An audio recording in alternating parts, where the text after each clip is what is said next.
Hi, everyone. Welcome back to another edition of Spilling the Tea on GovCon. I'm Teresa Moon, Director of Business Development for Parabolas. We provide a better financial partnership for government contractors that includes a line of credit to fund your growth. The purpose of this podcast is to assist small businesses with success in the federal marketplace by introducing them to industry experts and resources that they may not otherwise know about. Today's guest is my friend, Sven Kummelt, president of 7 Government Solutions and Contracting. He's kicking off another episode in our series, Chronicles of a GovCon CEO, and we're proud to welcome him to the show. Welcome, Sven. Yeah, good morning, everybody. Thank you very much for having me here and inviting me to your podcast. I feel really honored to be here this morning. Thank you very much. Absolutely. Thank you again for being here. I think a lot of our listeners can relate to your story from the sense of your transition from military service into your civilian work. But you've got a very unique background. So I want you to spend some time in the beginning here to talk about how the military has influenced your work these days, and talk about, the fact that you have found a way to cultivate a business that uses your military expertise in going after government contracts. And I think your avenue to do so is very unique. It's not something that nobody else does, but I think the way that you've gone about it and your background to get there is amazing. So I want you to tell people a little bit more about yourself, talk to your background in the military and things that go in line with what you're doing with your work these days. Explain a little bit about the services that your business provides that may be of interest to some of the government agencies that are listening right now as well. So, go into that for us in some detail, please. Well, thank you very much. I would love to. So, as you mentioned before, I have a quite unique background. I was, 14 years ago, I was working for the U.S. military over in Germany, where I'm from. Did their physical security and some close protection stuff. Then I got recruited by the United States Navy on an army base in Germany as a foreigner. And there I was with my green card, and I joined the U.S. Navy. Then I joined the new U.S. Navy and then I served on an aircraft carrier. I got into the security services and also as a master at arms there. On my way there, my military service, I got a lot of training, weapons training, hand-to-hand combat training, and so on and so forth. Went to Iraq, as a lot of us veterans, and after my military time, I went to college here again, educated myself in the American system because my 2 degrees were not counted. And from Germany, went then and got my bachelor's in criminal justice. Was also got a certificate in crime scene technician and police management. Got out, became a deputy sheriff. Got more experience as a law enforcement officer. Was then involved in training and so on for. Was then hired by the United States Coast Guard in the headquarters in D.C.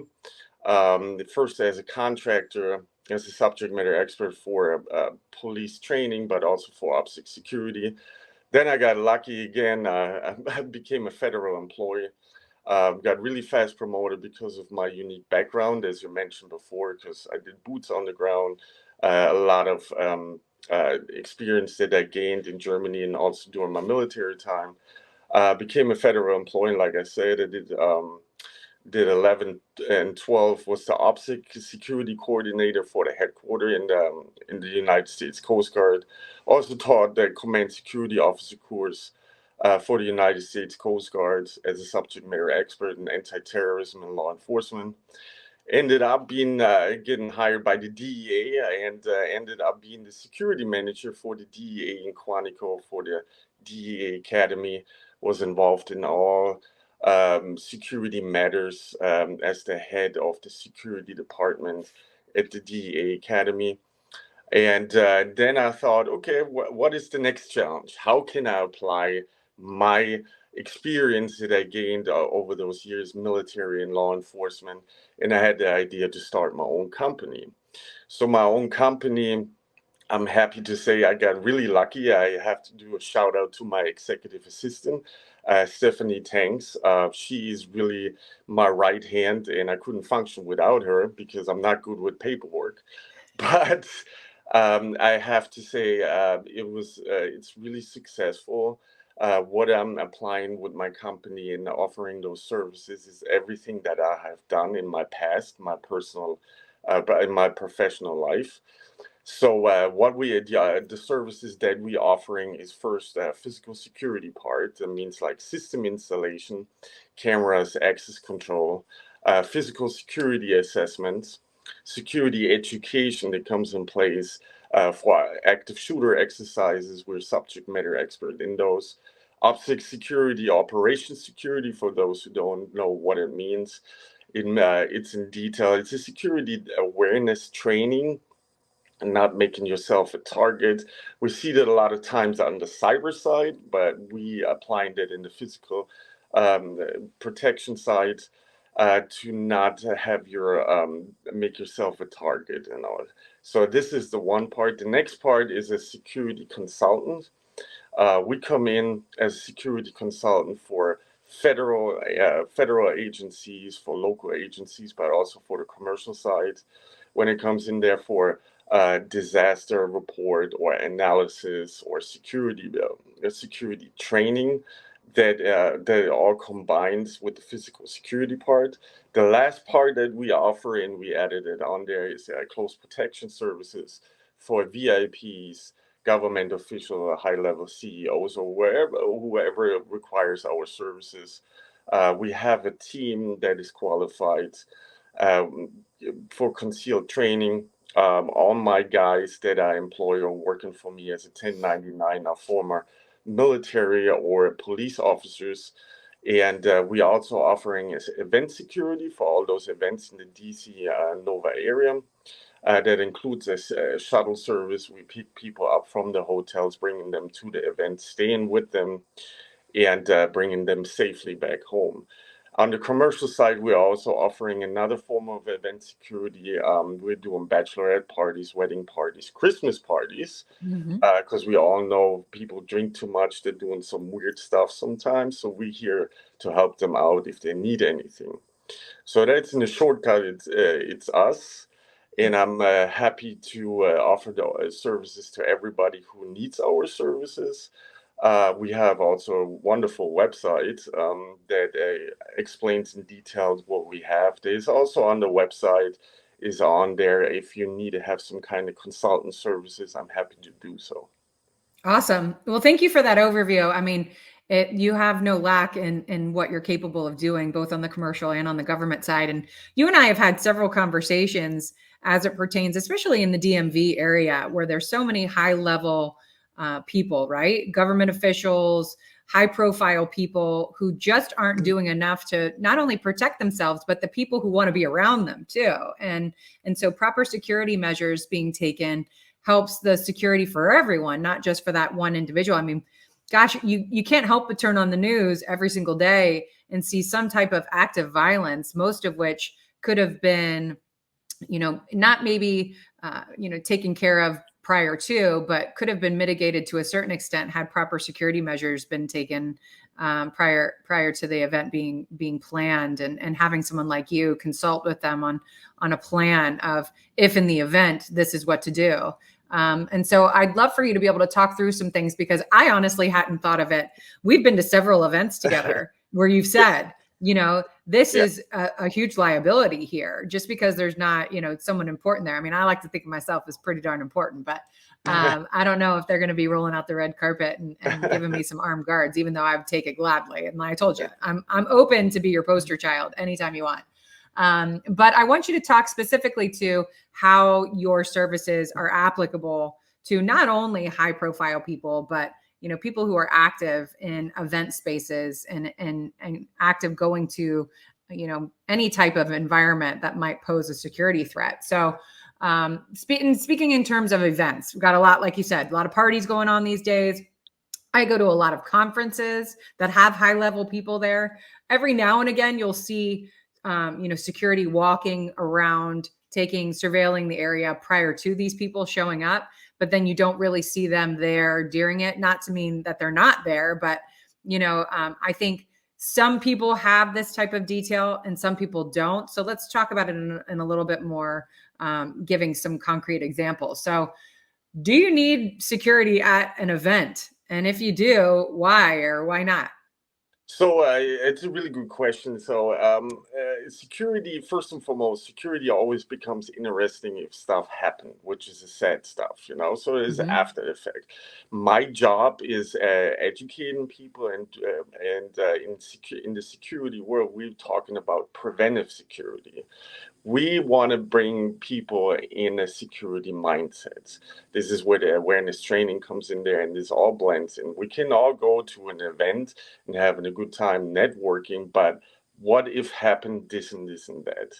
And a lot of people, they don't think about that. They should not freak out, but they need to have security mindset. This is Mm-hmm. where we come in place. And as you mentioned before, we turn on the TV, there are all kinds of shootings going on. People fight, people get drunk. You have to have security staff on those events for those kind of situations, Mm-hmm. not to escalate, but to be there to react, and also doing the preventive security, screen people if there's a bag there, if there's somebody there who does not should not be on the event or not registered, because that happens all the time too. We will all walk around with our name badges, but what if somebody comes in? Everybody can make themselves a name badge. Yep. And oh, by the way, nobody gets challenged if you have a weapon on you, what is in your bag, and so on and so forth. That's Mm-hmm. why you need to have security on those events, but also for emergencies. Maybe somebody is there who is, God forbid, that has a heart attack. Who is responding? Are they EMT qualified? How I get those people out? Where, if there's a fire going on or a suspicious package, do you have to have a plan on those events to save people? Mm-hmm. Our mission is preventive security and save people's life in any kind of environment. Right. And it's so important. I mean, we can't say that we don't understand the necessity of it these days. We live in a world that provides us with enough reason to Yeah. start thinking about this more sincerely. And so I think it's important for us to be having conversations like this so people can recognize that just because you may or may not think that you're important enough for this, that has nothing to do with it. It is having a plan in place, on all levels, to make sure that any type of risk that is there, whether it's medical or violence or anything of that nature, it applies. So I think, and especially in certain areas of the world, are more prone to these types of issues too. I mean, obviously, being in the hustle and bustle of the DC area is going to promote a little bit more exposure to risk. And so thinking about yourself in a different way when you're having those big parties, for your business, you're promoting it, you're marketing it on social media, you're letting everyone know where you're going to be, right? Well, that's exactly correct, And at that point, I just wanted to mention it too, to Teresa. Everybody is so concentrated on our cybersecurity world, which is perfect, which is fine, social media and all stuff. But it starts out on the ground. If I want to find something out about you and your company, I look up your name tag.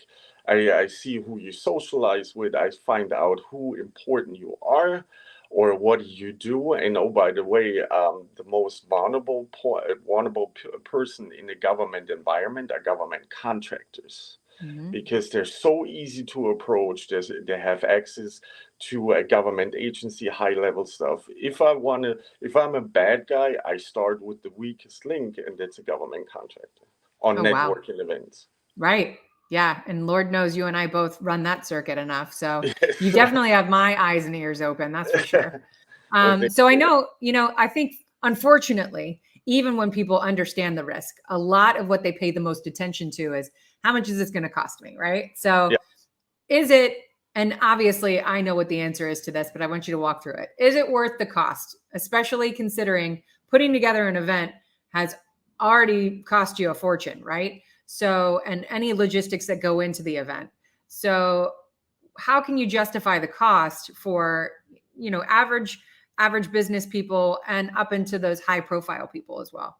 It's a really interesting question, Teresa, and that's always that challenge that we have to bring up to those companies or everybody who does an event.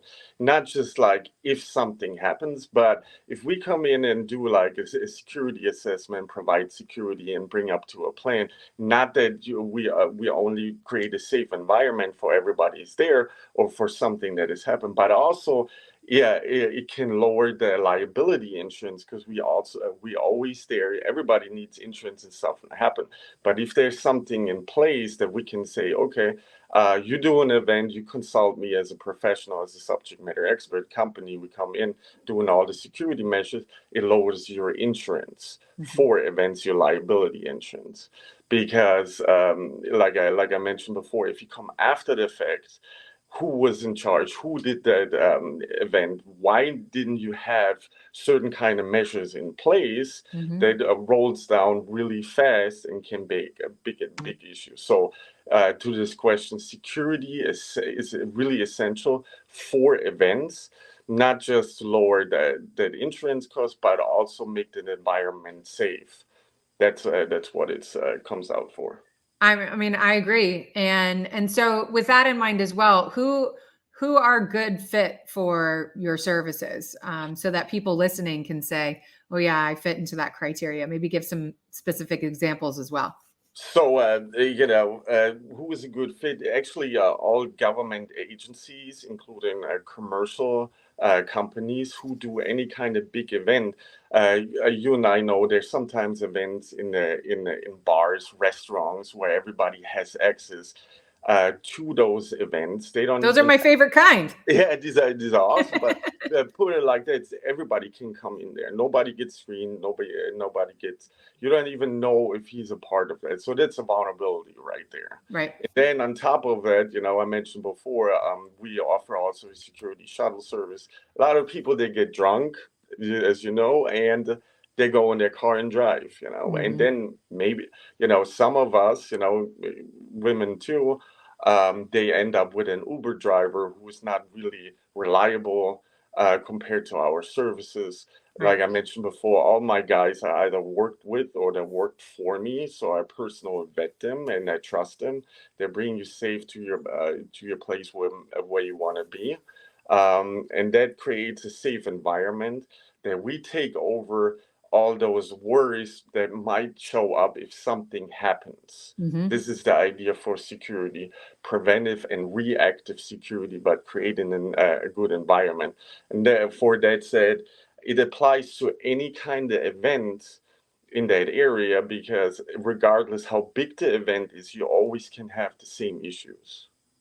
Right. I mean, my eyes are wide open about it, obviously. And we always hate to pigeonhole it being more dangerous for women. But the fact of the matter is, anyone traveling alone from an event and you are putting yourself in a situation that's compromised if you've been drinking, regardless of if you're driving or not. So I get that part of it. That's, probably why it is so difficult to travel and to be places these days, because we aren't always as mindful as we need to be of all the risks that are there.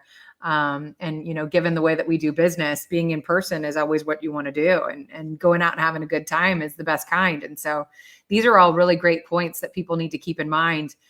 It isn't just a safe ride because you're not drinking and driving. It's a safe ride and you're getting home and not having to worry about anything compromising at the end as well, or afterwards. And so I think it's great that you've pinpointed some of those things. And, we encourage everyone to connect with you on LinkedIn first and foremost, but to check out your website and see how it might be applicable. Especially, we always like to promote the federal marketplace. So government agencies that are looking to do events in the coming year, we encourage them to reach out to you, knowing that your expertise is both in the military and law enforcement as it pertains to security. So you definitely have the right expertise and the background to really make an impact in the community. And so I'm excited to see what you have ahead for you.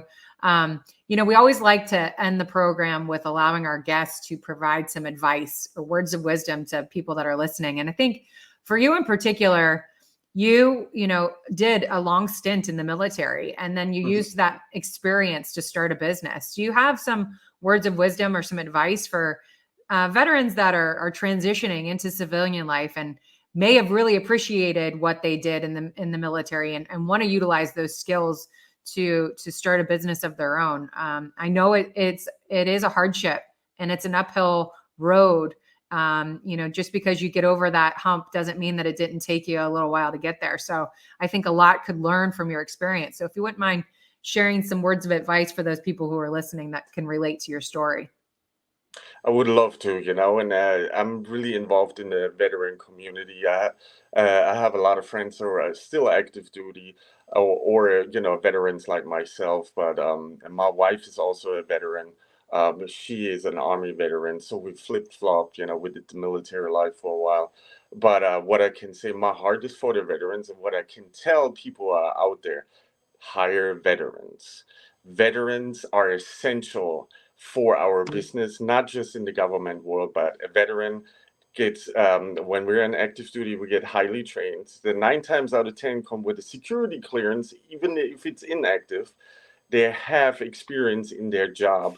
Please hire veterans. Myself, I do a lot of for veterans. We are in that process to create an organization that is for preventing suicide prevention, where we can connect to each other. We in the 23 we're starting to do a veterans events too for government contracted veterans, but we are also involved with other former active duty members to make the transition from the military time easier.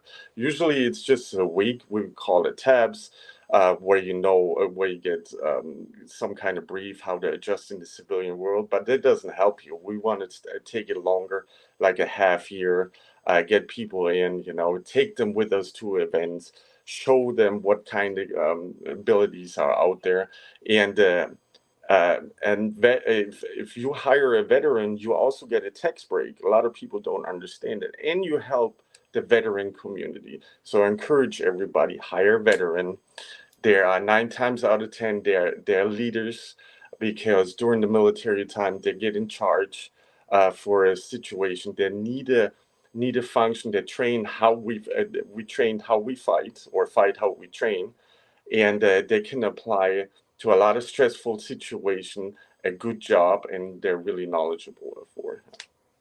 Well, I agree with you wholeheartedly on that. I know that I'm dedicated to a lot of different organizations that support advocacy for veterans and veteran businesses, and so I appreciate you still dedicating your time to that cause as well. And let me know how I can assist. There's several organizations down here in Orlando that I'm affiliated with that service similar programs that you're speaking to, that you're trying to create up in your area. So if you want me to connect you with them so that you can kind of learn from them and how they got started and what they focus on and things, I'm happy to do that. So we can talk offline about that. Definitely. And I'll be seeing you soon for those. And last, I just wanted to add, if there's a veteran out there and has the idea to start their own business, do so. Hey, it's a challenge. Myself, I'm a new starter too, but all the experience I gained during my military service and government service, it's the best experience you can have to start your own business, because we're subject matter experts in our fields. That's right.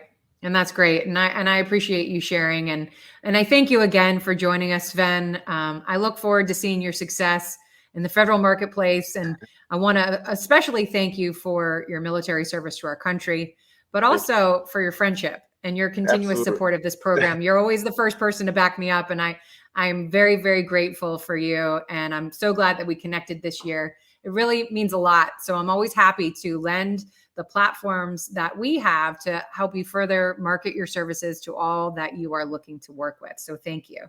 I really appreciate it. It was a big pleasure for me to meet you this year, seeing on several events, and hopefully I see you soon in the DC metro area, and you can take our services that we pick you up from the hotel, driving you to the event. Heck So yeah. you will be honored. I will be honored to do so. Yeah.